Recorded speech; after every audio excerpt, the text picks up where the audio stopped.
If you are trying to create another profile or account on Facebook and the option is not showing, it could be due to some reason. And here is how you can resolve this issue and get back to creating a new profile. So let's get started. Facebook may prevent creating a new profile if you have already an active account. First of all, open the Facebook app on your mobile device, and if you have this logged in account, then go to the menu section by 3 dashboard at the bottom and scroll down and tap on the logout option available there and log out from your current account.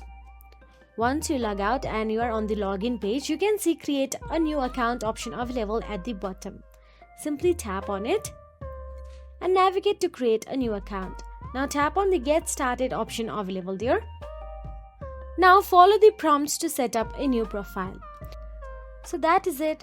If you found this video helpful, please like, share and subscribe, and thank you so much for watching.